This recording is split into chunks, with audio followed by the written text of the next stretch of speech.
real de lo que está ocurriendo, pero sí hay puntos que nos dicen que esta patología se está incrementando. Y es muy lógico porque ayer, a todo lo largo del día, y ahí sí se presentan estudios estadísticos, nos dicen que todos los factores de riesgo de los que hablamos, que son los que van a preceder a estas patologías, como es el caso de la hipertensión arterial, de la obesidad, de la diabetes mellitus, de la dislipidemia y específicamente la cardiopatía isquémica, se han incrementado en los últimos 20 años en forma impresionante en nuestro país. Y entonces, al incrementarse estos factores de riesgo, es lógico que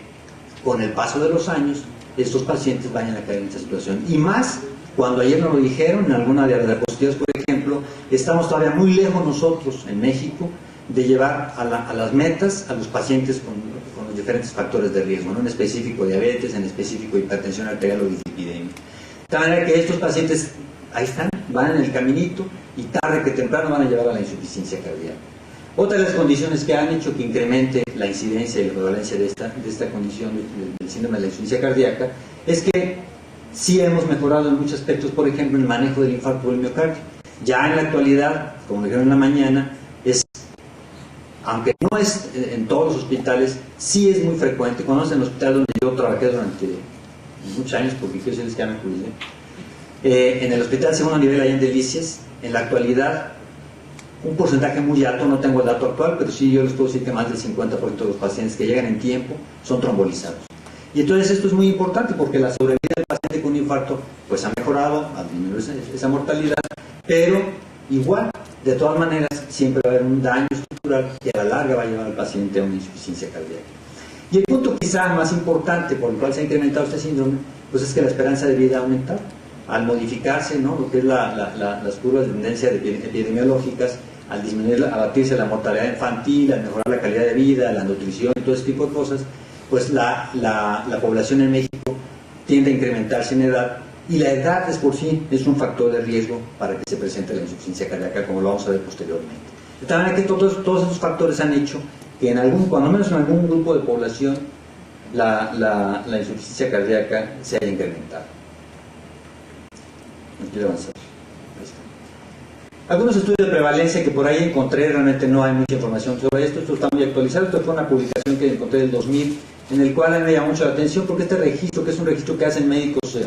generales en el Reino Unido, hay varios estudios aquí en diferentes épocas de población abierta y sobre todo en estudios de casos clínicos en consulta ya particular, en el cual se establece que la prevalencia en la población general oscila más o menos entre 3 a 11 por 1000 habitantes en la población general. Y en los mismos estudios nos dice que la prevalencia en personas por arriba de los 65 años o por arriba de los 70 años, esta prevalencia se incrementa en forma importante, a ser desde 28 hasta 130 por 1000 habitantes en sujetos por arriba de 65 años. De tal manera que nosotros hablamos de aquella pirámide que en nuestro país cada vez se está haciendo más viejo, pues lógicamente vamos a encontrar población expuesta a sus factores de riesgo que finalmente va a acabar con insuficiencia cardíaca. Unas palabras acerca de la incidencia, en el cual básicamente es lo que es la aparición de casos nuevos. Esto es muy variado también, pero se estima en la actualidad que en estudios así ya muy actuales se habla que en población general la incidencia es de un caso por 1000 habitantes y por año, y que en población por arriba de 65, aquí en este caso de 85 años y en este por arriba de 65, es de 12 a 16 casos nuevos por año por cada 1000 habitantes. De manera que la incidencia pues es alta y nuestro país está muy cercano a esta situación. Y este artículo que fue publicado en el 2006 habla, y es un estudio muy claro acerca de lo que es la incidencia, y la estadística que se tenía para los años 70 y 74, comparado con los años 90 y 94, en azul están 70 y 74, en rojo están 90 y 94, tanto en hombres como en mujeres, y en los que se ve muy claramente cómo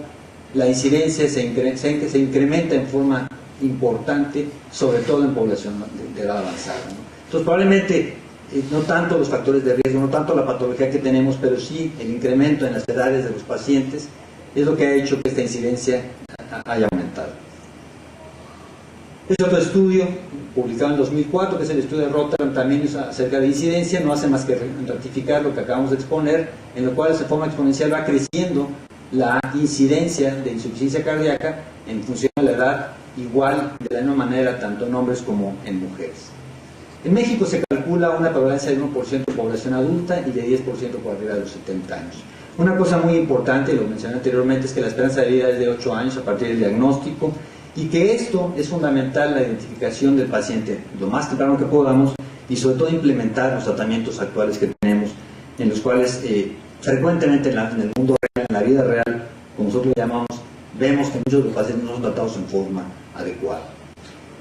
De todo este proceso de la enfermedad, habíamos mencionado, y esto es para seguir profundizando un poco en la información epidemiológica, sabemos que dentro de este proceso, bueno, pues hablábamos de las causas, disfunción mecánica, sobrecargas de presión, de volumen, aquí hablaban de que el ventrículo es muy celoso y que no soporta muchas cargas, alteraciones del llenado cardíaco, ¿no? Las alteraciones del pericardio, las estenosis valvulares, y principalmente las lesiones celulares directas en las que predomina la cardiopatía isquémica, pero que no está muy lejos las cardiopatías, las miocarditis, el empleo de fármacos y de drogas actualmente que hacen que se incremente este daño. Todo este proceso de la enfermedad, bueno, pues es lo que a fin de cuentas va a llevar una cadena hacia los signos y síntomas de la insuficiencia cardíaca. Pero ¿qué hay de la frecuencia de todos estos procesos? ¿Qué es lo que más realmente nos está afectando? Esta es una gráfica que es combinada, bueno, yo la hice a través de muchas otras informaciones, y una estadística que nosotros sacamos ahí en el hospital en Ciudad Delicias, en el cual lo básicamente que quiero señalarles es que de todos los casos de insuficiencia cardíaca se reconoce que la principal causa es la cardiopatía isquémica. Casi en el 40%, y vamos a ver en algunos otros estudios hasta más, de los pacientes que tienen insuficiencia cardíaca son pacientes que tienen antecedente de infarto del miocardio. Las otras causas, como vamos a ver posteriormente, son combinadas, son mixtas. Es muy difícil decir que solamente el paciente tiene una cardiopatía hipertensiva y que eso es lo que le llevó a la insuficiencia cardíaca. Habitualmente hay una combinación de factores de riesgo,